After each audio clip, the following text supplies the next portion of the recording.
All right, so what's up, everyone? I'm here with my friend Andria, and today we're going to be talking about two things wrapped in one. First of all, if you've never heard of the anime Kiznaiver, which I doubt many have because it seems like it's one that's just like a hole in the wall, you guys should definitely check it out. So essentially, it is about the students who pretty much all have they're put underneath this kind of like machine of some sort or this system of some sort that allows them to share pain with each other. And the concept of the show is to figure out like, okay, does sharing pain or wounds or bonding, like does that cause like a closer bond between the group of the people? And it's 12 episodes long. Each episode's 20 minutes, but you know how anime is, and if you don't, well, pretty much you can cut out like 5 minutes of that because the intro song and the ending theme songs don't really count. But anyway, yeah, so we're going to be talking about that. I was able to watch through it for a second time. Andrea is actually the one who introduced me to the show. We both watched through it a second time, and this time I actually wrote like a few notes. And Andrea is an INTJ, 5 wing 6, I believe. I would say 5 wing 6, but yeah, she's an INTJ 5 wing 6, and we've known each other for a few years now. Had a lot of great conversations. She's actually like my NI sensei, so yeah. I think it's going to be extra interesting since that you have the TFI axis, I have the FETI axis. How do we view bonds, like drawing closer in bonds and everything? We've already had discussions to begin with in this realm, so that might even bleed into that. But then also, if you know bonds through wounds and just like trauma bonding almost like really helps in that sense. So my first question for you though is, what drew you to the show to begin with? Like, how did you even find this? Yeah, actually, it was introduced to me by my INFJ friend Mm, who, like, adored it, obviously, because it's all about connection and emotional intimacy and whatnot. And that was we were kind of talking about that at the time. mhm. So she was like, "You have to watch this." And so we watched it together. Nice. Um, yeah, she wanted me to see how, like, Noriko, she really related to Noriko. Makes Um, sense.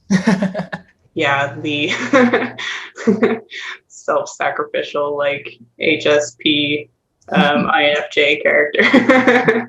Yeah, so then when we met, I thought, oh, this is probably something Denzel would really like too, because it's all up in the FE alleyway. FENI, yes, for sure. Yes. Um, I think that it drew me in like right away. Like the first episode, y'all, like when you watch it, like I don't know, like it just the idea of it already, because as Andrew already knows and like teases about, I'm just like all about connection, all about like merging, whatever. If you throw the caveat, or not the caveat, the wow, the word just completely like slipped my mind, but the incentive, for lack of better terms, of bonding into any mix, I'm like 10 times more likely to take the bait. Like, oh, did Yeah. someone say bonding? On a deep level, of course, which I guess that's the only way I can view bonding anyway. I mean, some people bond over watching basketball games and stuff, so I guess to me that's not deep. But anyway, yeah, like when you throw into the mix like bonding on a deep level, then I'm like all for it, and I'm all for like thinking of ways to deepen bonds and all of that. And it's been interesting not only watching the show but also even getting to know Andrea as an INTJ, how we can both view bonding in very similar ways and in very different ways. For me being an ENFJ, and even her being a 5, and then me being a 9. So a lot of these things will definitely like be interesting. But the show itself was very interesting because Noriko, one of the main characters in the show, was, in our opinion, an INFJ, and we're not going to spoil it for you, but it's just very interesting how much she viewed the idea of bonding to be completely wrapped up in being able to share each other's wounds, being able to hold each other's burdens in a way, and how they were like testing that. And then even like the plot twist at the end about all of that being involved. And one of the first quotes that I wrote down was Noriko speaking to Katsuhira, who I believe, I feel like he was kind of hard to type because of an interesting part of him, of his character in the show, but I believe him to be an ISFP, potentially 4 or 9. Can't really tell. Yeah, I didn't really type in because well, it should probably. Okay, you described it, and now let me let me describe the show. Okay, from a little bit more of a TE perspective. That'd be great. Okay, so just like the general idea, like Denzel said, is this group of high schoolers end up being connected by as part of an experiment. But it starts out with the main character, Katsuhira, and his main character trait is that he can't feel any pain. And this is mostly, well, it starts out talking about physical pain. He doesn't feel physical pain, but it also is interesting how that ties into, he also doesn't really feel emotional pain. And it's interesting, that connection, because just of how, what that says about like what physical pain helps to like ground you, and also is sort of connected to your emotionality. And since he can connect with his own physical self, it was like he was very disconnected from his internal self as well. And so he was a generally apathetic character, although not uncaring, right? He just didn't like feel the emotions to the extent where his best friend is Chidori, like the neighbor girl, and she's like in love with him and like is always looking out for him and taking care of him, and he doesn't even like think about her really, as like he doesn't think about her emotions or like what she's feeling really. She's just kind of there, and like that apathy is part of his character. What happens is that he and 6 of his classmates, who they don't really know each other, they're kidnapped and are forced to become Kiznaivers as part of this experiment. And Chidori is one of them, but the rest of them are strangers. And how it works is that it connects all of their pain, physical pain, in the beginning. And Noriko is like the girl in charge of the experiment, kind of. She's kind of heading it. And it's kind of a kind of like a dying experiment where like the scientists, they tried it like 10 years ago and it didn't work, and then you have a couple of diehards who are still trying to make it work, so they're kind of doing their own rogue experiment on these high schoolers. And so they put them through a series of tests to test like how, whether like being connected through their physical pain actually can like create bonds of emotional like connection and whatnot, because they specifically chose 7 people who didn't really know each other and who, as they said, would not have become friends. Like they're completely different people. And so they have to kind of struggle through this experience of suddenly being connected to each other physically, like feeling each other's pain, but then also as the story goes along, they also form emotional connections and they start to feel each other's emotional pain, and then they start to hear each other's thoughts, and it's just like a progression, exploring the idea of connection and empathy. And that's kind of like the we won't like talk about the ending at all because that's giving away the story, but that's the general idea of what is happening. I really like how you put all of that, because I was way too conscious of how much would be a spoiler. But I think that as long as we don't give away the ending, then yeah, you're right. That was beautifully put. Yeah. I mean, like you said, I don't think it's a very popular anime, so I don't know how many people watching this will actually know the story at all. So I feel like we need to give them enough. Yeah, that makes a lot of sense. And for those of you, like I said, who want to check it out, the link to it will be in the description. 12 episodes. I finished it in like 2 days, so I highly recommend. But like Andrea was saying, Katsuhira did not feel physical pain. And also, to an extent, it seemed like he didn't even feel like emotional pain as well. And one of the first things that stuck out to me was Noriko, the INFJ character, speaking to Katsuhira in the beginning. And she said to him, everyone wants to carve their seers into someone else. Also, they want to connect with someone else. And pretty much what she was implying from that, from what I was getting, was that unless if people can see their wounds in you, then they don't feel like they can connect with you. Unless if people can, in a way, and if people can't see themselves in you, then they won't like you, which is kind of like the problem that apparently Katsuhira was having. Like, in the first episode, you see that he's being bullied. And Noriko says it's because people cannot see themselves in him. So I wanted to know, like, what did you think about that? Like, especially as an FI user. Oh gosh. Yeah, I mean that's a theme that they carry throughout the show, and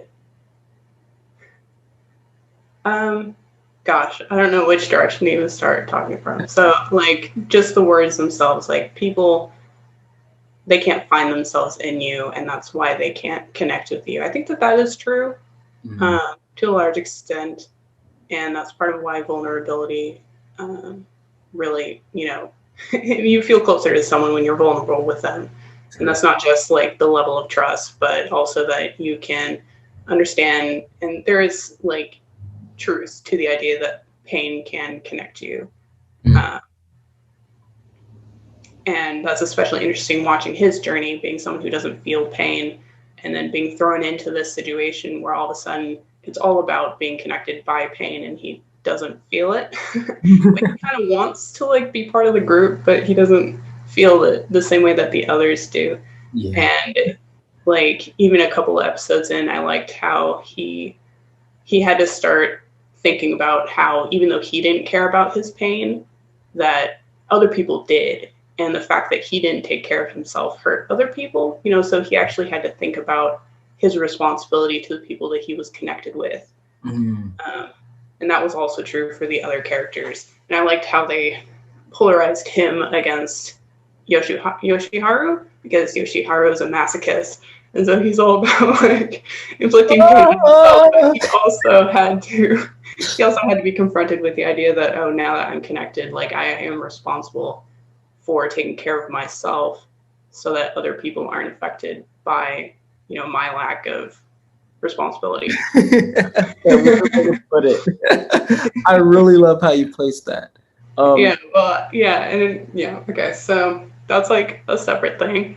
And then also it was interesting how it was kind of juxtaposed against Noriko, because Noriko, just like a little bit of her psychological state, she grew up like very lonely, and so when she finally was connected to people, she put her entire identity into connecting with other people. And so it was almost the opposite of Katsuhira, because he wasn't interested in connection whatsoever, and he also couldn't find himself. But she felt like she didn't exist apart from how she related to other people. So that also is a very interesting idea when it comes to like what she said about people can't find themselves within you. She was actually coming from the opposite direction and like overemphasizing that. Yeah. And that is definitely possible to do as well. Yeah, for sure. Because then I feel like in that sense, like was anybody even able to identify with her? Because to me, it's almost like kind of like the 9 thing where it's like nobody's even really seeing you, because you're putting so much of yourself, or like you're blending so much into what everybody else is. And so now it's like all they're seeing is themselves, and they're saying like, oh yeah, like I feel so connected to you. But then in actuality, it's like, are they really connected to you? Because they don't even really know like who you are. They're just connecting to the parts of themselves that you are in a way mimicking. So I thought that was like really interesting when you like bring in the element of Noriko, and how that was literally like her biggest fear, it seemed like she was pretty much saying like, if i if I detach my connection with everybody, if I'm not bearing all of their wounds and all of that, then people are not going to like, I'm not going to connect with them. Like, they're going to forget me. They won't like me. And I like how you said, like the very empath type of person, that's just like why are you absorbing all of this onto yourself, and like you're not setting like enough boundaries, all of this for the sake of connection. Like, I definitely agree, like that was like heavily overemphasized on her part. Yeah, and it was interesting how the show kind of concluded both of their opposite issues within like the same conversation, because as they were trying to connect with each other, they were both finding that um, their means of normally connecting or not connecting was hindering their relationship. And so Katsuhira had to say like, okay, I want to feel pain, and then Noriko had to let him. Yeah. And I think that that is a really kind of beautiful, just, I don't know, mirroring of what kind of relationships are, right? You have to kind of, it's a give and take kind of, but also, um, if we were going to like pull out, where is like the FI or the FB in the show, I think that what he was saying about, no, you need to own your own pain, and you Mm-hmm. can't just be carrying everyone else's, right? You can only know yourself if you are connected to your own pain, Mm-hmm. and that is a means of, like, that's your starting point. Your Yeah, launching pad for connecting with others is understanding your own pain. yeah, yeah. I feel like that was a really big thing too, because from being able to, I think one of the biggest things that I had also written down, I can't find which page it was for the notes, but it reminded me of the Greek love, the Greek form of love, philia, which I believe is born through, it's forged through going through hardship with people, and I feel like that was like a big thing that they had went through, like, because like all of them in the group, like because they had like went through so much hardship and everything together, then they began to draw closer to each other. They began to, start eventually even be able to like read other people's thoughts, like each other's thoughts. Like, yeah, so philia is a kinship or deep friendship.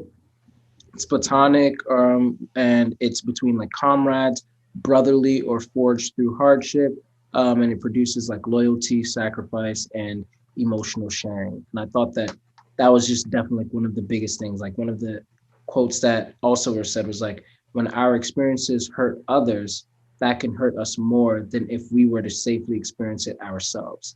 So it went back to what you said about, like, for example, like Katsuhira and the masochist guy. Like, they both had to, like, practice in their own sense. Like, Katsuhira, he doesn't feel pain, and then the masochist, like, he feels it, but he loves it. But even when it came to like emotional pain, for example, which there was a scene where it's like, they had such incredible and excruciating emotional pain. They were like, this type of pain, I can't even like touch it. Like, it's just like, it hurts so much. And it's like to a point where like they're all like saying like, it hurts, it hurts. And they had to be careful of how they were hurting each other emotionally. And I feel like that was something that I thought that, of course, like, there's truth to what Noriko was saying. So I felt like that was something that like Noriko was also definitely like onto, because there's so many people who they don't feel like connected with other people, so they just do whatever they want, and it's kind of, it reminds me of this scene from my like favorite show, The Blacklist, where Raymond Reddington, one of the main characters, or the main character, was talking to a character, and he pretty much, like, this character wanted to commit suicide, and when she was like strongly like considering it, one of the things that he said to her, he told her this whole story about how one day like he was going somewhere or whatever, and then all of a sudden like a bomb went off kind of like in this building. And what he noticed was that the person who had the bomb, like all he saw was like rings of blood, and the people closest to that person who exploded the bomb were the ones who got hurt the most. And he was like, why would you do that to people in a way? And I was just like, whoa. Now of course that's not always going to work for some people, because if anything, that makes them feel worse of a person, because now you're kind of like putting the guilt of whatever they're feeling onto somebody else. But to an extent, that there has to be like some form of consideration for like others, where it's like, hey, you are hurting yourself. And in hurting yourself, it's not just you hurting yourself, but now it's affecting all of us. So I think that Yoshiharu, all of these names kind of like difficult to remember at times, but like it would like he would kick some of them and it would hurt all of them. And it's like, dude, like you have to be more considerate of how you're hurting somebody else. The masochist, like, dude, you have to be more considerate. Like, you're trying to like jump off bridges or whatever. You're hurting all of us. So in the same sense, when you're really connected with someone, the closer that you are to that person, just like the bomb, like the person who like did the suicide bomb, the closer that you are to that person, the more hurt you're going to be.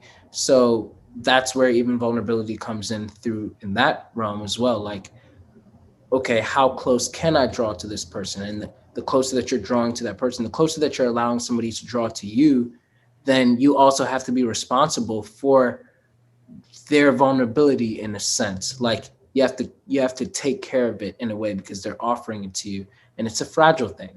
So I thought that was like also like really just fascinating. Yeah, absolutely. It's kind of like, I mean, oh, everyone, I'll just say everyone wants to connect, right? But generally, at least if you're going through your life, you're looking at the maturity of your lifespan. Like teenagers, if they want to connect, it generally is a very much a self kind of driven. You want to be understood. You want to feel like you're connected to people, and it's all about like what you get out of it, kind of. But that's part of like emotional maturity, right? Is understanding that it's not all about what you're getting out of it. You also have to take care of the other people in the environment. And that's kind of, I would say that the show has a strong like communal aspect, just looking at community, especially since it does bring together 7 people who otherwise wouldn't have been friends, which is a really interesting idea, because that is pretty much just saying like you can develop empathy for anyone. And I would say you probably have a responsibility to at least try. And it's not enough to just say that, oh, we don't get along, we're completely different people, like we have nothing in common. The general excuses for kind of shunting people or ignoring their experiences, or like putting down their emotions, that just is kind of immature, I guess. Yeah. I liked how the show addressed that kind of in a subtle way. Yeah, and this is coming from an INTJ 5, guys. So no more excuses for the entities out there, like, oh, we hate people. But yeah, no, I totally agree with that. That type of like responsibility, and even parts where like they got involved with, again, like their romantic feelings for each other and everything. And something that I had written down was there was a scene where because they were like so heartbroken and everything, like a lot of times like they were saying out loud, let go of me, but then it actually, like, you could hear it in their minds, they were actually screaming, hold me. And what I wrote down was the voice in our hearts sometimes sometimes our pain masks what we really want and feel. And I thought that was like also like an interesting thing, because unless if you're really tapped into the person, sometimes what they're saying isn't always what they mean when they're in pain. And until you can really like understand, like, okay, you're like, this person is in pain, and until you like really are close enough to that person, you won't be able to really know like what they're actually trying to say through that pain. And so then bonding through those wounds really did help them in that sense as well, because then when they were actually experiencing that shared pain, they were also able to be able to see past the pain and into the person's mind of what they actually wanted when they were saying, let go of me, go away, when really it was like, hold me, please keep on coming closer. Whereas some people, they might, really mean like, no, please let go of me. And you're not tapped in. So then you're thinking that they're meaning like, oh, you're telling me to stay with you. You're telling me to do this. You got to make sure that you're tapped into these people, because not every situation is the same. Some people really do need time alone. But then there are also people who need you, like even when they're saying go away, they really mean like, no, like I want you to show how much more that you care by still pursuing anyway. um so that was something else that when I saw it, I was like, oh, that's interesting. Like that whole scene was like, it was a shift in the show, in my opinion. Yeah. And the other, I guess, other side of the coin for that is just the reminder that like pain like doesn't always tell the whole story, and you can't always just believe your own emotions, right? Mhm. Not that they're invalid, but that they may not be accurate or they may not be like an accurate interpretation of what is really happening or what is actually going on. It could just be your reaction based off of, your perception, but that doesn't mean that it's absolute truth Yeah, by yeah. any extent. So, like, with that disconnect between what they thought they wanted versus what they actually wanted, Mhm. and, they were interpreting their pain as saying, like, okay, I don't want you anywhere near me, when actually, that wasn't the case. And they didn't understand this because they weren't in touch with their own, like, I would say, like, the reasonings behind what they were feeling. They were just feeling it and kind of Yeah. reacting from it. And that would be another aspect of like, you actually have to put the work in to like understand your own emotions to the extent where you actually act true to them, I would say. Hmm. Would you agree with the notion that the greatest pain is from the heart? What does that even mean, really? It's such a cliche like term. uh uh let's see. I mean, I guess because, well, I mean, now that you put it like that, it's like, I mean, to me, it made sense intuitively.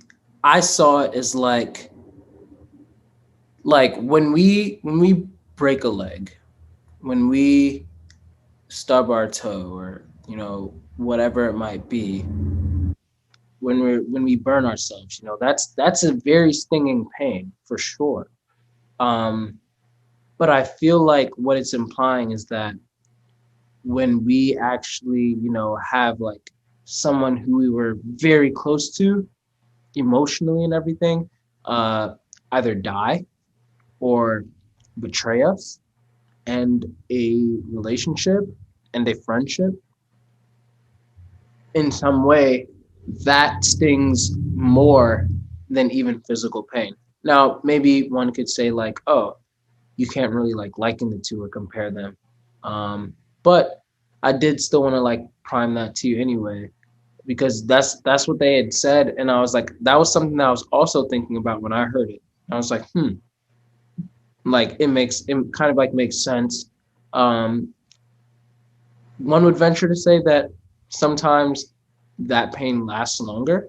Um, Although, there's different types of pain, like, again, like a burn and stuff like that. So like maybe not. But even then, like those types of things like usually like heal. Whereas like when you have like pain like from a relationship like that, you can have like scars, like physical scars, sure. But when you have like scars on your heart, I feel like those always show something. They're always like a few stitches away from bleeding again. Yeah, okay.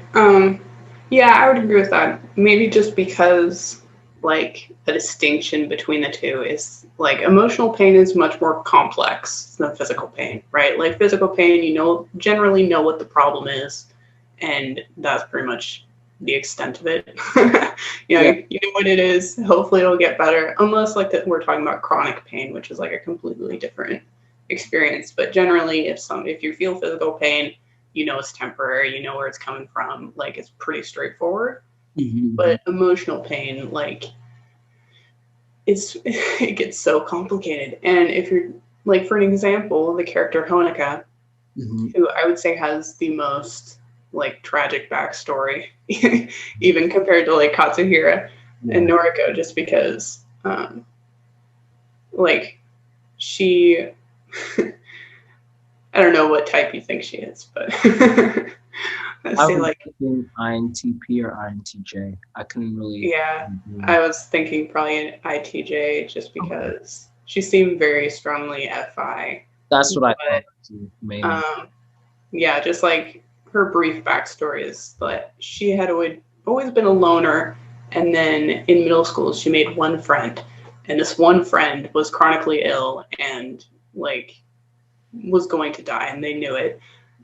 But together they formed a really close bond, and they ended up like creating a manga together and whatnot.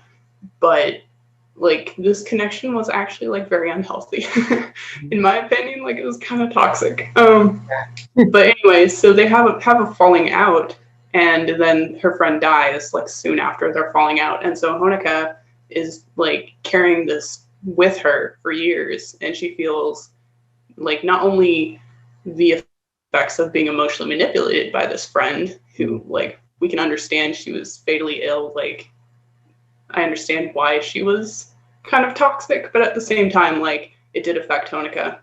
Mm-hmm. And so she not only was dealing with like the emotional backlash of that, but also like the guilt of feeling like she had like killed her friend, and like just survivor's guilt and all that shame. And Yeah. so she was the one character in the group who was very adamant about like, no, we're not friends, we're not going further. Like Made this that is very just clear. connection because we've been forced to it. Like we're not going to get emotionally involved because emotional involvement and connection just leads to pain, Mhm. and she didn't want to experience that Yeah. anymore. And so yeah, like I would say she had the most like potent reaction to, against connection out of the group.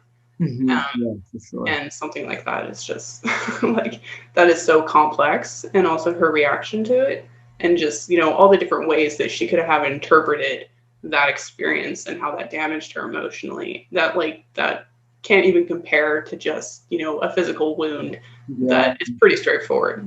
So something like that, I would say definitely like the pain of the heart can never heal, essentially, if it just I keeps feel, going.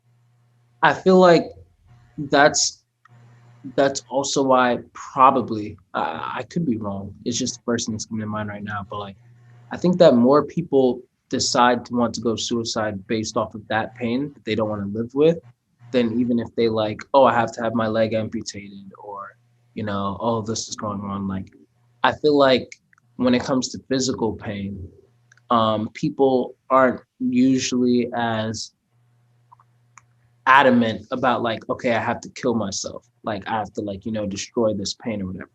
But when it's like a heart type of pain, then it's like, oh my goodness, like this is just it's just too much. And like somebody could say like, okay, well that's because you can treat physical pain. Like you can take like painkillers and stuff like that, sure. Uh but a lot of people also use like, like alcohol for to like dilute their emotional pain and everything. And yeah, I don't know, like just thinking about that, even with what Hanukkah went through, it was just like it was really sick. But I thought that it was really cool. Like one of the things that I actually thought that was pretty cool, even from that, was how they all tried so hard to be close friends with her. And it was almost to the point where like she couldn't resist it. Like she tried so hard. She tried so hard like not to be connected with them, but at the end of the day it just happened. Like, and then she saw how dedicated they were to her too. Like she gave them that test. Like she's like, go and swim in the beach or whatever, and they're just like, all right, fine. And then when they go and do it, I don't know, like I'm just seeing her like stand there staring at them. These imbeciles. They actually they actually did this for my friendship. I'm so insignificant. But it's like, but maybe even though I'm seeing myself as insignificant or like relationships as insignificant, clearly if they're going this far for something, that's adding like more value to it. And yeah, she just, to me, in my opinion, she just could not escape that. Like she just had to still, yeah, yeah, like indulge in that type of webbing that everybody else was sharing, that even Katsuhira was engaging in. Yeah, but also she kind of demonstrates the entire process, because not only was she terribly hurt because of connection, but connection is also the thing that heals that initial pain, Yeah. right? So, and that's part of like the gamble of intimacy and vulnerability. Like, in general, it's just that like the more you open yourself up, the more you could get hurt. But also, that's the only thing that's going to like stabilize you Yeah. and even address the past wounds that you have accumulated over the years. It's like oftentimes you can't heal things just by yourself, right? Mm. And that's why therapy is so helpful for people. They just want that connection so that they can talk through their emotions, and like that vulnerability is the very thing that often heals the initial pain that was caused by vulnerability or bad connections. Yeah, yeah. It actually reminds me of a spoken word poem that I've written called "The Caged Man," where pretty much it was this guy who's like in this kind of like jail type of place, and he sees this man in a cage.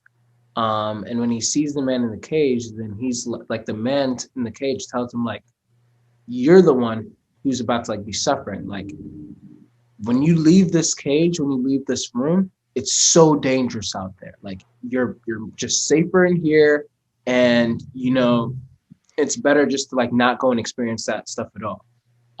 And then the character, who's pretty much like playing or like the narrator of the Caged Man poem, they pretty much come to the conclusion that, you know what, I'd rather take my chances out there and live and die knowing that I've lived than to be trying to like stay safe this whole time, like, in this cage. You're in prison from that. And sure, you're safe in prison, but is it better to be safe in prison than to be in danger out in like bliss and freedom? And I feel like that's where, that connection and the gamble, like as you put it, like comes from, which was, so like I said, like I was just writing down a whole bunch of stuff. I mean, I didn't write down like too many more. I've pretty much like read most of them, but there was like a part where they said, as time passed, and they were like referring to uh, when the people started like to grow like closer. As time passed, the more they experienced pain, the stronger their bond felt to her. So to Noriko, and she made a wish that these days would last forever. So that was like a big, thought to me. It's like, wow, like she wanted, once again, like for these pains, like these painful bonds, like to last forever and everything. And then some bullet points that I wrote underneath it was, so without a Kizna system, how do we connect? And Katsuhira's spiel caused the other's pain, which was like also like interesting. Like Katsuhira starts like, saying a whole bunch of stuff, and everyone's just like, and it's just like, whoa, again, like being careful of that. But one of the biggest things, like once again, was that Noriko was so heavily engulfed in this idea that the Kizna system, this is what's going to help us be connected. Unless if we are literally being able to sense each other's pain, then we're not going to be connected. We are not going to like have as intimate of a bond. Um, which throughout the story we find out like that's not 100% true. And us just being human beings, again, that's not 100% true. But then that does bring up the question, like, so without a Kisna system, how do we connect? And I want to know what you think about that. Well, they did kind of address that, like in a sentence, because as they were talking about that, I think it might have been Katsuhira who said that since after the Kizuna like broke and they no longer were connected by it, they then had to kind of reassert their connection and say, okay, what are we then? Are we friends? Like, were we just together because of this horrible thing that happened to us? Do we actually like each other? I don't know. And part of that was like I think it might have been Katsuhiro said, like, no, we actually have to make an effort to connect. We actually have to say what we're feeling because there's no other way. Like, we can't feel anymore. So we need to actually talk to each other. And that is how we're going to, keep this connection going because you can't just assume that the other people know how you feel or what you're thinking. So kind of the entire point of connection is you have to actually talk to them and you have to be willing to actually share your own experience and honestly, because throughout this series, it's interesting that Katsuhira is the one who can't feel pain, and yet he also was the one who had the least trouble with honesty, right? He would just start talking, be like, I think actually I'm doing this because of this other reason, and so he wasn't held back by his own pain in that sense, wow. Where the other ones were very much like, I can't share this because it's so painful, and I'm so ashamed of it. And he was so ambivalent, he could just be honest. And because of that, he was the spokesperson for a lot of the more profound, statements in the show. And so, yeah, I think probably being willing to actually talk to people about it would be the primary way of overcoming the lack of the Kizuna system. Yeah, which just further goes back into that vulnerability. And what you said is interesting, like because Katsuhira did not necessarily feel pain, then he was the most forthcoming with just saying whatever was on his mind, and being able to process it. And then that was causing him to have more opportunities for bonding. Whereas those who may have wanted more connection, they were still hesitant to be able to speak it because that vulnerability was something that they just kind of predicted was going to be painful for them, especially if it wasn't reciprocated in some sense. So that makes sense. I think that one of the things that I think I've talked to you about this before. Yeah, I feel like we talked about right before the Kiznaiver system. I brought this exact concept up to you, which then you told me about Kiznaiver, which then I talked about Twilight, how the werewolves, they were all together, and I thought that was just so cool how they were that close and everything. But one of the concepts from that type of them talking about all of that pain and everything was that, so they said that negative emotions are easier to connect, and the experiment did not start as connecting wounds. And that I was really very fascinated by that, because to me that sounded kind of to me that struck me as wow, that's very for and fi. But then also at the same time I'm like, wait a minute, that's actually, I probably agree with that, because when I think of the potentially most closest bond that I could even fathom, it's kind of when our relationship with God, we've been through these hard times, he was there. My relationship with Jamila, wow, we have been through so much hard times, so now our bond is just deeper in that sense.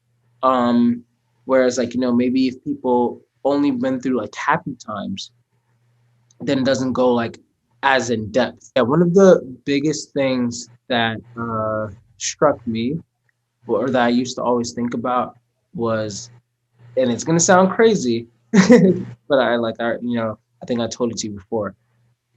If me and somebody else, for example, were in a concentration camp and like we're getting ready to be burned, executed, whatever like you would call it.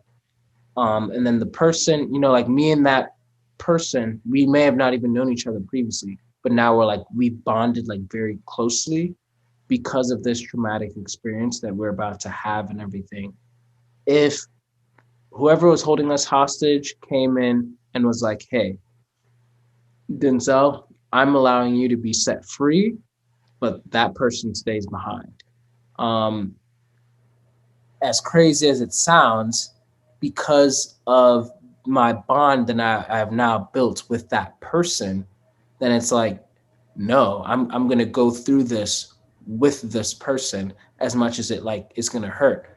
And through that experience, I feel like that's where no pun intended, but it you really forge a bond, like one of the strongest bonds there, because like to the death, like because you're just that like you've sacrificed that much and you're going through that pain together and splitting that pain together in a way. And I feel like there was also a study shown that I can't really remember completely, but what I do remember is that the conclusion was something along the lines of uh for some reason people felt like getting a shot or something like that was less painful when they saw that somebody else was also getting a shot at the same time, kind of thing. Which it doesn't make sense. Like, okay, so because I'm the only one that's getting it, then now it's like more painful, whereas like, oh, we are all getting it, or me and that other person are getting it, it's less painful. That's not a connection from a Kiznaiver system, but it, because of that like bond, they've split that wound, they've split the pain between each other in some way, shape, or form. And I was like, wow. So that was a thought that I really I was like, I had to write that down, like how negative emotions are easier to connect than happier emotions. And then I was also starting to think like, so how frequently should we have and entertain like negative emotions? Because you of all people, like me, it's like Nines. like why would I want to experience negative emotions? It was such a mind-blowing thought to me that Andria here was like, hey, have you ever thought of, like, you're always trying to like keep your wife Jamila happy, have you ever thought of how she might not always want to be happy? And I'm like, like, why would anybody not want to be happy? That like what in the four? Like in the FI? But yeah, so all that being said, spewed a lot, but your thoughts? Yeah. Yes, like they do say that our brains are wired to remember negative experiences more than positive experiences, right? Because of like survival and whatever. Um, so in that sense, it is, let's just say it's pretty likely that your own personal experience, the things that you connect to the most, and this may differ depending on your type, but generally are probably going to be the negative emotions are the ones that, stand out as, landmarks in your experience of like, this happened to me at this point, it defined who I became after that or whatever. And so in that sense, yes, talking to people about those things are going to be more meaningful than just saying like, oh, we hung out at the movie theater, we had a good time, and that's kind of our entire relationship. We just have a good time. And it's not that those relationships aren't valuable, because they are, and that's where it does come to, there has to be a balance, because you can't just talk about, your trauma and nothing else. Like, that's not a connection. That's like therapy, right? Don't use your friends to just talk about the terrible things in your life. That's just draining for everyone. Oh yeah. So you need to have a balance of you talk about the negative things, but you also balance it with fun experiences that you actually enjoy, just each other's company, more shallow, if you Mm, want to say shallow, mm, experiences to kind of give yourself that mm, that range of experience with that person, because it's not like we are our negative emotions, mhm, um, like and nothing else, right? mhm, You can also have a good time, and that is another aspect of who you are as a person. And so that also is a means of sharing yourself, even if it does seem less shallow or less deep, because you're not actually explaining your thought process or this traumatic thing that happened to you. um, you know mhm. Yeah. and I've noticed a difference just in like my relationships, where it's like you do have people who fall along the spectrum in different ways, right? And so I do have friends who are more like, we just hang out and do fun things, and that is also valuable because Mhm, that helps balance out the more in-depth relationships that are more potentially draining, but also you feel like you get a little bit more out of it just in like an introspective way. uh-huh. But you do need that balance, and if you can't find it, hopefully you should be able to find it within the same person, right? So balance within the people, but then also you can have people who are just like more acquaintances, and that also is a valuable relationship to have. Wow, look at that. You don't even have FE. Yes, we can learn. Exactly. No, but I fully 100% agree with you. Because yeah, when I like thought about it myself, I really like that was something that I really for some reason like it stumped me. I was like, shoot, I don't think I've ever really thought of that. Cause like again, why would I ever get excited about like actually like yeah, like one of the things that I used to like always pride, and I kind of still do pride myself on like before me and Jamila like got married, and even right now, it's like I always like tell people like yeah, we never argue, like we never fight, and stuff like that. Like everything is like so cool. Now, does that mean that we don't have like hard times, like disagreements? Like absolutely not.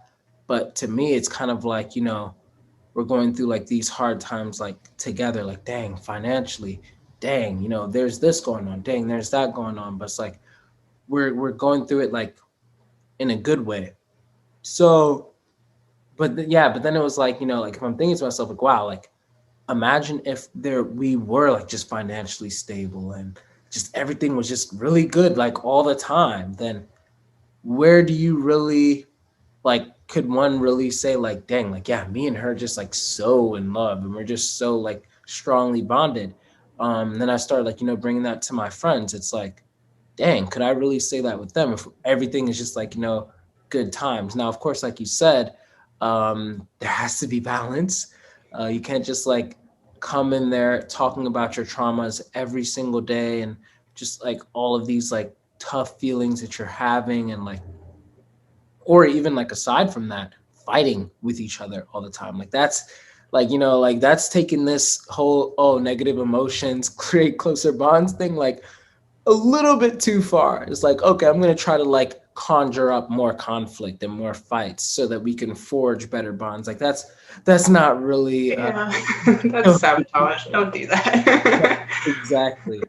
But to be able to embrace those parts of a dynamic or a relationship, um, that yeah, that I definitely agree with that. Like that makes like a whole lot of sense. Um, and it made me think about like recently too, because again, like going back to this whole FETI versus TEFI thing, we had conversation recently because over the years, and especially like as of now, I have been like, I want to further deepen our bond as friends and everything. And knowing that everybody is different, I was like, so in what way? Like, how do I do this with you? Especially being like long distance and everything like that. Some people's love language like quality time, like or words of affirmation, stuff like that. Um, and I remember that I'd like shared like personal things with you as an attempt to go ahead and do that. And I remember reading your text message, and I legit busted out laughing like verbatim. You're like, I'm sorry, I don't know what to do with this information. And then I thought to myself, like, shoot, you know what? I don't really think I know what you're supposed to do with this. It was just kind of a formula that, I think that if I share this stuff that like nobody else knows about, then it'll help to like make you feel closer to me. But now I'm wondering, did that even work? Dang it, if I knew that wasn't gonna work, I would have not said that. But we did come to like some kind of like conclusion from there. Like you had an epiphany like a few days later. It happens. Yeah. It always happens a few days later. I'm like, wait. And I was like, oh my gosh, I was at the grocery store and I was like, and I told Jimmy, I was like, yeah, Andrea just like did that thing that she does where she just summarized this whole thing. And then like I brought it up to Jamila. And if you don't mind sharing that epiphany, and if you have anything even to say about that whole, like, how are you feeling like when I shared that information and how you felt about that? See if I can remember it.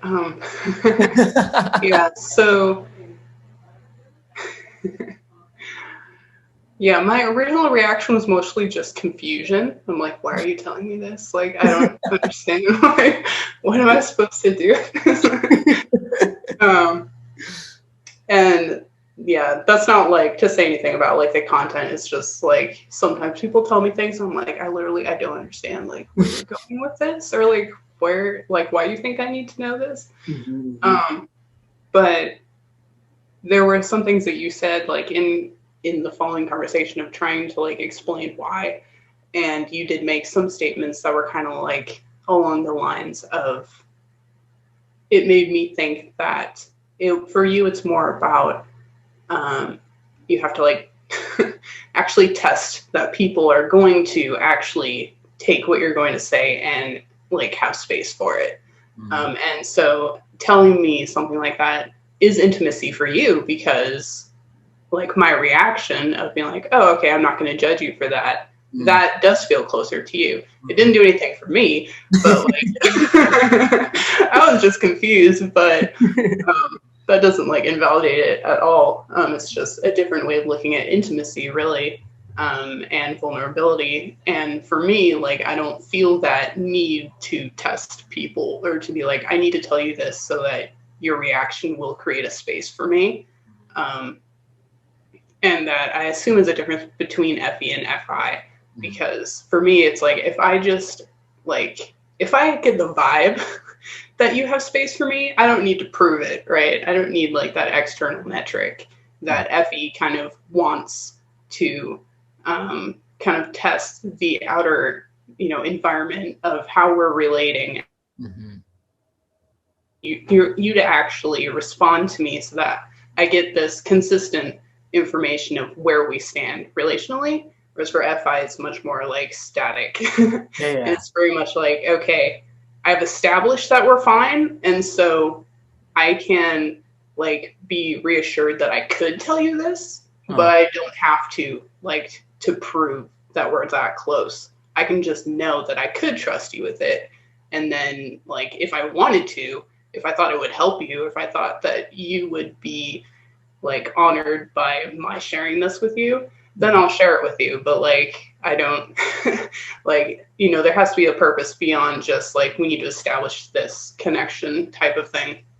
Yeah. I don't know if I explained that well at all. Well, I think that, yeah, that was just so poignant. Like, because when I read it, I was like, wow, yeah, that makes so much sense. And it's interesting because like, I don't know if like maybe how this is how you would be. But for me, and I don't even think that this is an FE thing. I don't know. But I know that for me also, I'm similar in the sense that for me, all I have to know is that somebody would be like there for me in my head. And as long as I know that they'd be there for me, I might never come to you in a crisis. I might never do that. But that doesn't change the fact that I view you as somebody who's trustworthy and like close to me. So in that sense, I don't have to test it. But with information about my thoughts on things or like, a struggle or whatever it might be, yeah, like that is something that's like, okay, let me put this person to the test. Because then I guess like I start like thinking to myself, like, you know, I think it's almost, yeah, it's like a vetting process and like weeding out, like, if I share something and then the person kind of like about it immediately, I know like, okay, well, that I shared like up to this much, I don't want to cross this line, and I might even like regress a little bit.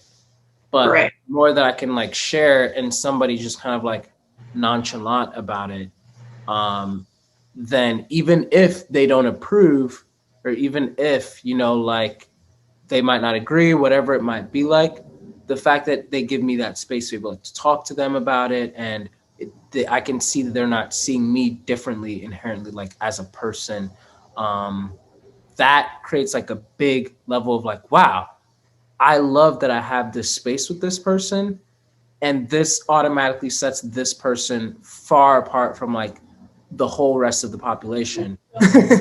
and so yeah, like, so I was like, was I really expecting you to say anything back or like do anything with the information? Not necessarily. Just not beat you over the head with it. Right. Yeah, if that had happened, then I would be like, oh, okay, yeah, you're right. And wow, the dynamic would have changed dramatically from that day. But like, yeah, like that, I thought that was like very interesting. Is like, yeah, like there's that need for me to like share and step back and be like, what are you gonna do with this? And Mm-hmm. so most people would like, be like, oh my goodness, like wow, like, and they like adore it, they admire it, stuff like that. I guess I'm likening it to like, showing like a scar or something, it's like, but but then like for you, it's like you're looking at it, it's like, Okay. like, but then instead of like, taking it as like, I'd rather that, like, oh, I don't know why you're showing me this, versus like, oh, like, get that away, like, what are you doing? That's where it's like, oh, so they were repulsed. Note Mm-hmm. that down. Right. Well, that could also be tied into like the TIFE axis, because you do identify with your thoughts, like to a large extent. And even I, as a thinker, I don't. I don't really. So for you sharing information like this is what I'm thinking, or these are the thoughts that I've had, and being accepted for that is a means of accepting you. Whereas for me, if someone tells me what they think, I'm just kind of like, okay, like that kind of tells me something about you, but I'm not going to identify that with you necessarily, and so that also could be tied into it. So then for you, what would you identify a person as? It would be more like your underlying emotions, like, or your motivations for why you think that, because like your thoughts change, and it's like, okay, you need to be careful because your emotions change too. But you can change your thoughts and not change as a person, but there are underlying, like,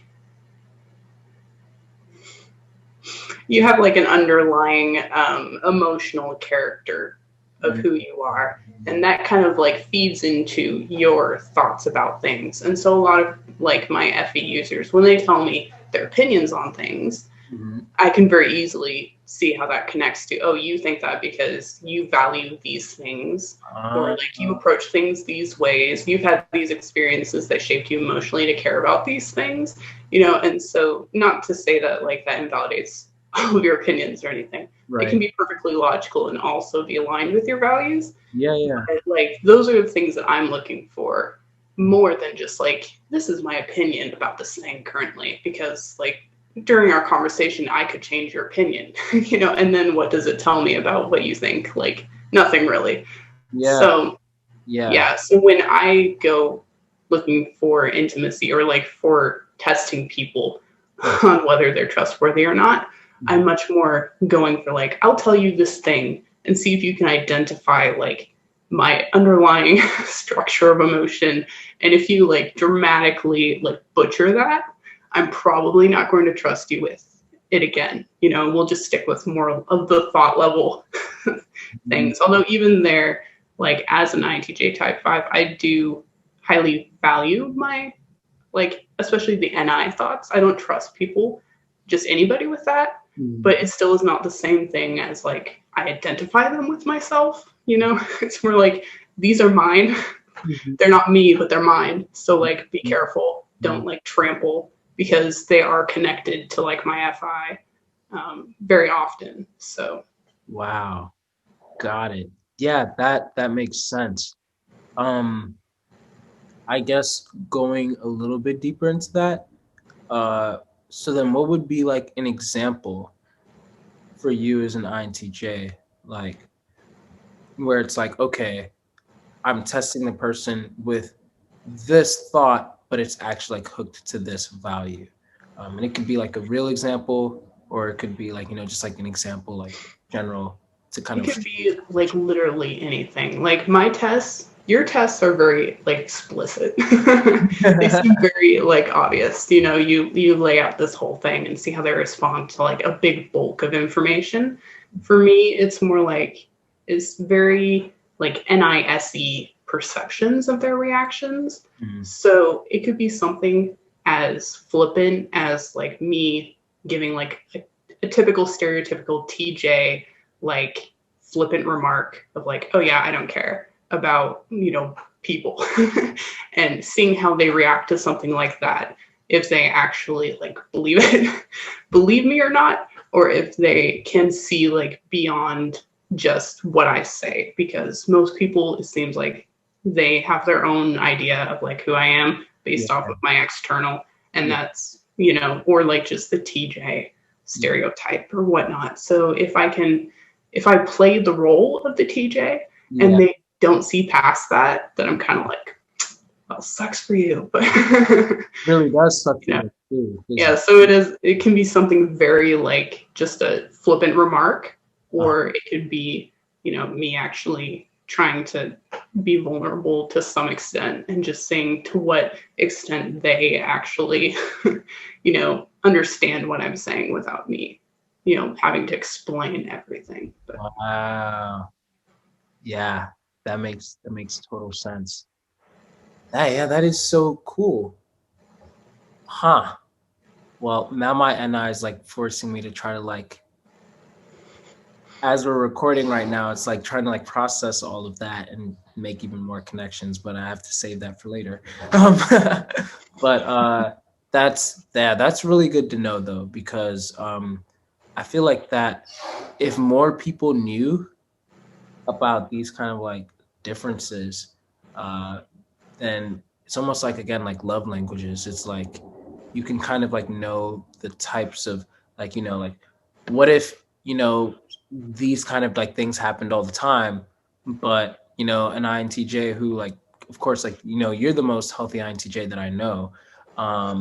It's like I don't think that they would probably just straight up like, be like, oh, well, honestly, I don't really know what to do with this information kind of thing. And like, because I think that also conversely, because I know you, so I didn't take it as like a TJ, like flippant kind of thing. I laughed, cause like, this is me being vulnerable. And like, I could have took it that way. I was like, I'm being vulnerable. And you're like, what the heck do I do with this? Like, I could understand, because I know you, that I could see that like, you weren't, even through text, I could just tell like you meant it more like, oh no, I just sincerely don't know what to do. Like, and I was able to see it as like funny, whereas like maybe somebody else could have like said that exact same text in that context, and I would have shut down like immediately. Like, what? Never mind, it's all right. It was stupid anyway. Like it's, and that's when you done messed up. Denzel retracts. Oh dear. Yeah. Okay. And so I think that's like something that, it's making me think like, man, like communication, like how many people probably like misinterpreted something like that. Where a TJ, like an FJ is like sharing something like that, and then a TJ is just kind of like, and then the FJ is like, what? how could you? And then they like put it away, and then the TJ is like, okay, and moves on. Then the TJ may No, also like, say something or like do their own like kind of like test in a way. And the FJ is like, wow, yeah, I always knew that you were a jerk anyway. Like, I don't know. right. Yeah. That's actually funny because like when I was trying to figure out how to react, I think it's my lack of FE. I was literally like, I don't like know what he wants. Like, I don't know what reaction, like how should I react? So I was just like, if I fake it, like it'll be obvious. So I'll just be honest, because that's kind of the whole point anyway. It's just honesty. Like I literally don't know what you're looking for. So that's interesting that in other cases you may have taken that to be a shutdown, because for me that was like the most honest thing I could have said at the time, instead of just like faking one way or the other, trying to guess what you wanted. It's like, no, can you like give me a hint? Because if you're looking for some kind of feedback, then I want to address that. Yeah. But I'm not just going to be shooting all over the dartboard hoping that I get a bullseye, right? Like, you need to help me a little bit. Yeah. And so, yeah, I think that's interesting. There probably are a lot of miscommunications that go that way. Yeah, for sure. Cause yeah, like that was definitely like I'm always just down for honesty, like period, I would say. And my whole thing is when somebody's being honest, like as long as I can tell like where their intentions are coming from, like some people like they'll be like, I'm just gonna be honest, man. It's like you can tell like their delivery, like by their delivery, they just want to like hurt your feelings. Excuse. Yeah, and it's just like, no offense, but and it's like, okay. Whereas like I use that term like, hey, like no disrespect, like no offense. But like when I'm saying it, it's like I'm already going to do my best to deliver this in the most careful way. But just in case if for whatever reason my delivery also just didn't do the trick, I want you to know I do not mean this offensively. It doesn't always work on Jamila anyway, because but Such is life. yes, exactly. But yeah, I think that that's a really big problem that I think that FJs, TJs, they could, if they are watching, like this could like really help. And that helps too, like, like with me, because again, like this year, like I was telling you, like, yo, I want to like build more into that bond because all of last year, my New Year's resolution was cultivating my intimacy garden. Like, okay, which seeds do I want to actually water? I'm a limited source of water. So therefore I have to pick the seeds that I want in this garden, and I have to make sure that I'm watering them, carefully and everything, because I don't want to like spread myself like too thin. So obviously if you had made it into that garden and I was like, all right, it's harvest time, like it's 2021. Like now I spent like all of last year like cultivating like what seeds I wanted and everything, like to make sure of that.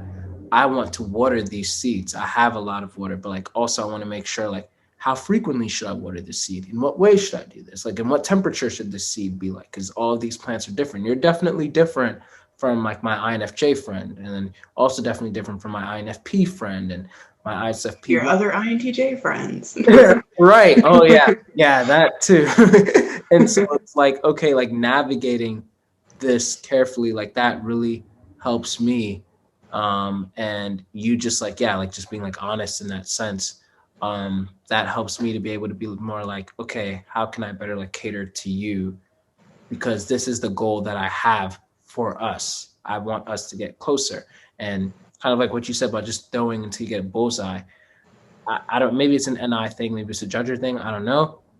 But like, yeah, I don't want to go the long way in the wrong way. Like, that's just, to me, it's a waste of time. It's a waste of energy. Like, I want to try to find my best way to like aim so that, okay, when I toss this is exactly what's going to like get us there. So as long as I always have this objective in mind and I made it clear from the jump, hey, Andria, this is what I want for this year. And so in any way that you can like help me to navigate these waters, definitely let me do that. And I think also kind of like what you just said too, with people being able to like if they see like, just be flippant, and then they just kind of like, like, oh yeah, they associate that with who you actually are as a person. I think that for you also, like something like with knowing me, is that if I, for example, maybe miss something, like one of your tests, for example. I don't know if I've ever failed any of them. I don't even know if I remember any of your tests or anything like that. And you wouldn't have noticed. No. But yeah, like if, I feel like I would like to believe that I've made enough of my intentions clear to where it's like, you wouldn't just write me off like, you're done, but rather like, okay, I see that Denzel probably needs a little bit more help, because I might not even know, like it won't, like for you, the situation was, I'm sorry, I don't know what to do with this information. But for me, I'd probably just be like, oh, and I don't know, go some other direction or do this. And then you're like, well, I really wanted this, but I had no idea. And so I think that that's like cool to like know that you, or at least believe that like you would assume like maybe if he knew that this is actually what I was looking for, that's what he would have presented. Um, yeah. And in my sense, it wouldn't be faking it. It just would have been like, oh, I think that this is what makes sense to do. Yeah, that's interesting because that actually would, if our positions were reversed and you didn't know what to say, but you ended up like veering the conversation off to like something else or something like tangentially related, that would have hurt my feelings. And I think that might have been like the disconnect between like FI and FE, because for me, I'm like, if you're trying to tell me something like that's really personal to you, like I'm going to stick with that. We're going to address that. And I don't want to like start going off in like a wrong direction necessarily. I want to know exactly what you want out of this. Right. And so that probably is another way that FI and FE miscommunicate a lot of the times. But also another aspect of that, and with both of us being NJs, we are very intentional about relationships, and in a very similar way. And I think most people are, maybe not most people, I shouldn't generalize, but a lot of people are intentional about their relationships, and they try to put a lot of intent into it. But perhaps NJs are specifically neurotic about that. But perhaps in slightly different ways, but for FI versus FE. But where I was going with that was intentionality is really important to both of us. And so when it comes to like vulnerability, or even just trying to like guide the relationship to become deeper, or like in whatever direction, like we both put a lot of thought into like everything. Right. And so when it comes to something like vulnerability, or like if we don't understand each other, what each other wants, we at least have that baseline knowledge that like, okay, I know he has an intention for this. I know he's put thought into why he's telling me this. And I also know that since we both highly value intention, we both highly value not being misunderstood for our intentions. Right. And that is something that I think ties into any vulnerable relationship, is that you have to, give the other the benefit of the doubt when it comes to their intentions. You can't just go off and be like, why are you telling me this? Like, this is terrible. What were you thinking? Right. And so like having that level of trust is something that should be a part of any healthy, vulnerable relationship. It's just understanding, the baseline of where the other person is coming from, and having some level of trust that they mean well.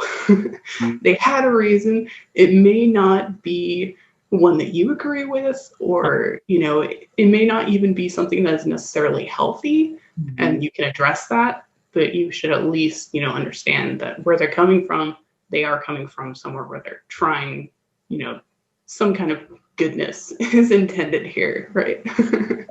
Yes. Oh man, this is why we're friends.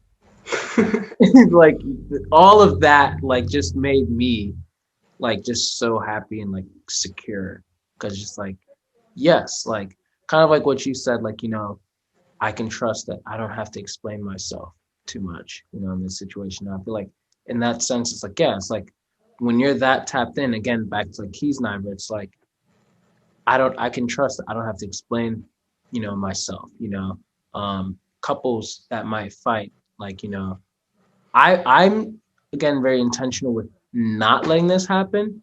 Like, a lot of people like I've always watched like, shows like Family, no, not Family Matters. This Is Us and stuff like that. And like Randall will just like say something and then 3 seconds later he's like, I'm sorry, I didn't mean that. Then why did you say it? Like, I get that you're like angry, like, people just say things like when they're angry, but like for me, and maybe it's the nine in me plus the FE, I don't know. Like I'm just so intentional with like no matter how angry I get, no matter like how whatever, I don't want to say something that will make me be like, I'm sorry, I actually didn't really mean that. Like I try to like be like really careful with that. But it's good to know that if I ever were to say something like that, the people who are closest to me, like my intimates, they can see enough of me, such as you, to able to kind of like the whole thing where we said about like, let go of me versus like hold me. It's like, nah, that's not what he really meant. He's just speaking out of pain right now. Whereas like other people like would probably get pissed and just walk away. And it's like those are the people like I know, like, yeah, they don't really like know me. So all of that, like what you just said, I totally like feel that. And yeah, that that just made my heart happy. Um,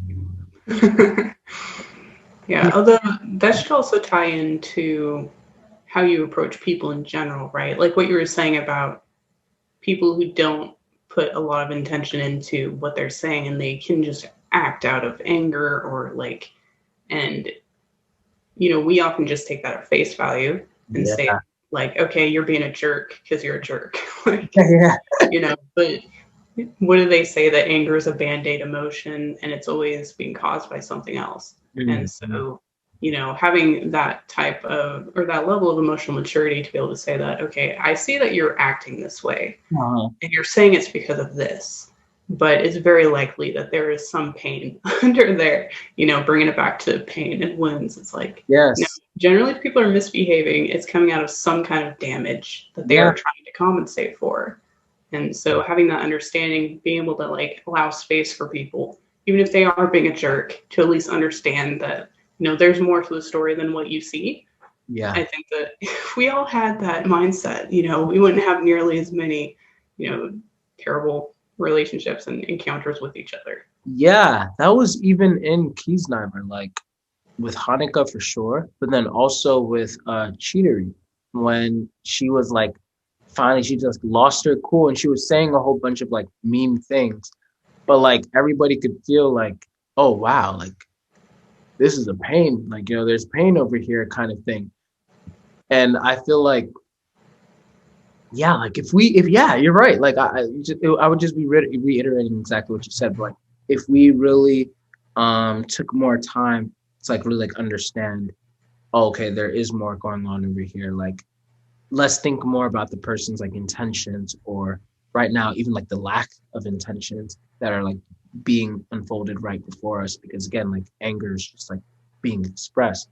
Like that could resolve so many things, which beautifully ties into like the very last thing that I had written down. I wasn't even sure if I was going to share it, but one of the things that they said in Kiznaiver was, if we were able to know and share other people's pain and suffering as our own, it would be logical to conclude there'd be no fighting.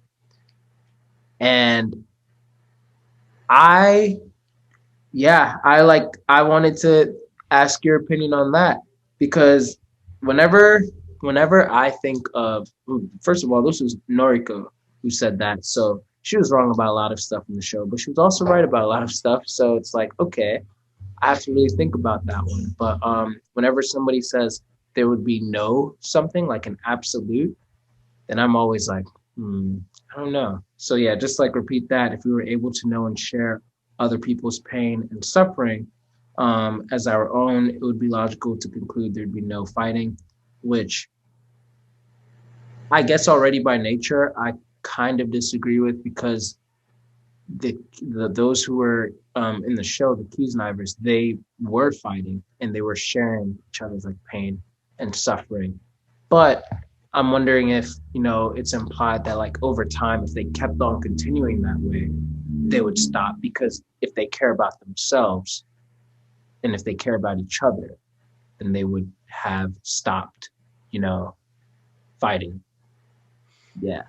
Hmm. I would disagree with Mhm. with the statement because it correlates. It pretty much is saying that all conflict is based off of misunderstanding each other's pain, and if we just understood each other's pain, that would solve all conflict. But that is a simplified version of what causes conflict in relationships. Like Mhm. it completely dismisses boundaries, for example. Like just because I understand your pain and I empathize with it does not mean that it is valid, and that the way that you are interacting with me out of that pain is doesn't cause me any sort of harm.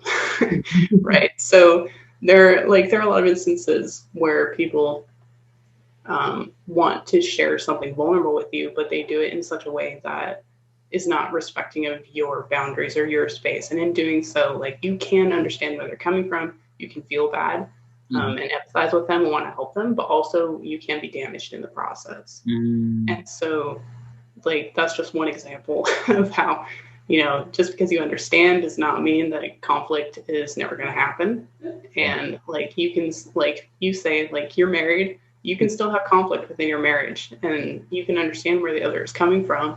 And let's say, like, just right there, you can just have two different sources of trauma that you can understand the other person's trauma, but the way that they interact with each other hurts both of you, Mm. right? So that's another example Mm. of just because you understand doesn't mean we're like perfectly healthy people, Mhm. and that we are never going to fight, because we are because we're broken, and it's amazing the extent to which we do not understand each other or ourselves, and so it's amazing that we get along at all, in my opinion. But That's true, actually. Yeah, that's very true. Um, wow. Well, as I marinate on that, do you have any last thoughts? Because I know, like, I pretty much like read off like some of the notes that I had taken and everything, but was there anything like from the show that you wanted to like just lastly address or discuss, like throw in? I had a list as well. Oh. I guess two things. One thing is just I appreciated how the show it takes it. I would say it's probably like the most profound discussion on empathy that I've seen Yeah. in film, and it just has a lot of very nuanced ways of looking at it.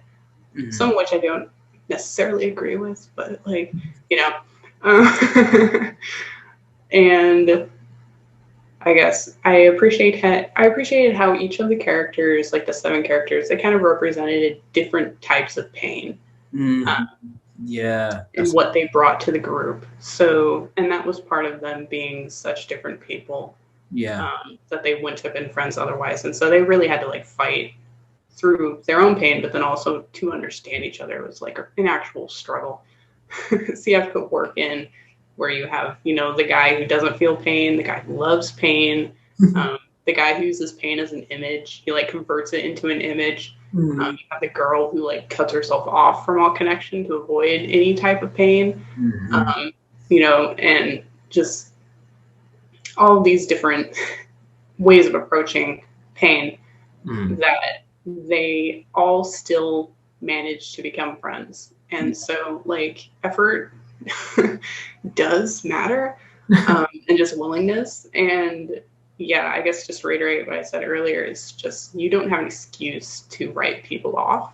And that doesn't mean you have to be friends, buddy buddy with everyone, but just I guess it engenders a sort of humility in your approach to people, because it's not just you against them, and it's not just you trying to protect yourself, or you just looking for like the special few someone's who are going to be your best friends and then ignore everyone else, um, where we do have a sort of human responsibility, I guess. That sounds super effy.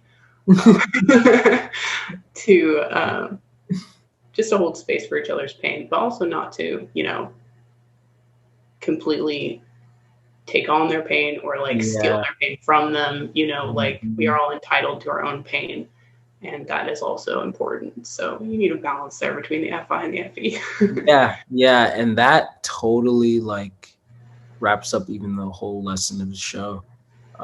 Because yeah, Noriko obviously was the one to like just take on everyone's, but then also at the same time you don't want to like hold it all in, kind of like with what Hanukkah was trying to do, like trying to even like avoid it in that sense, in my opinion.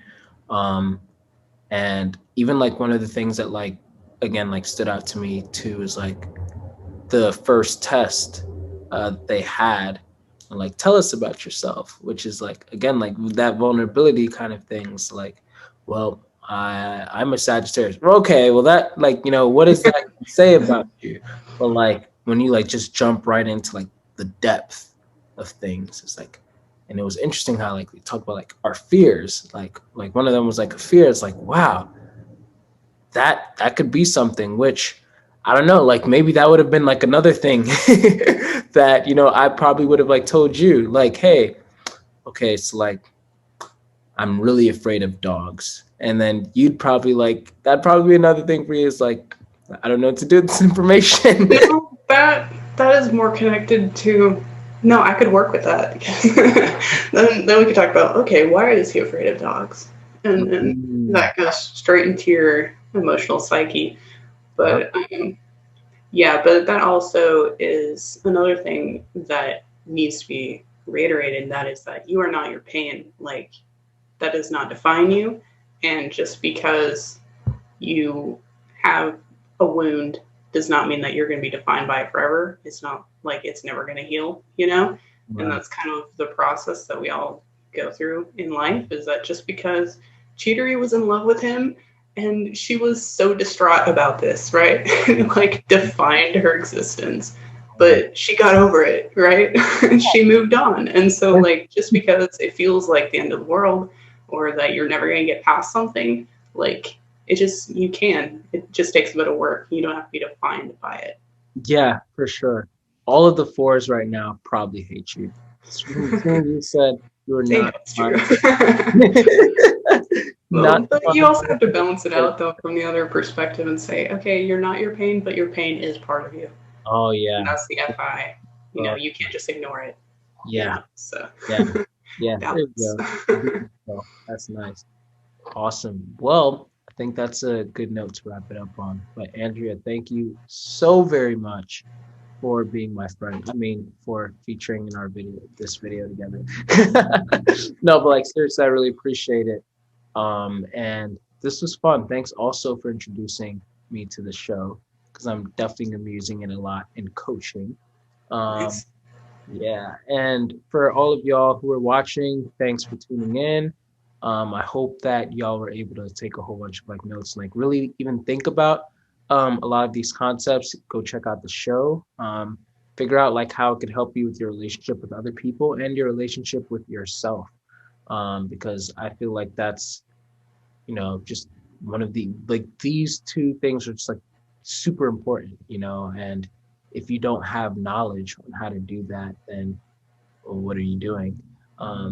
Hopefully gaining more knowledge on how to do that. So yeah, thanks again for tuning in, everyone, and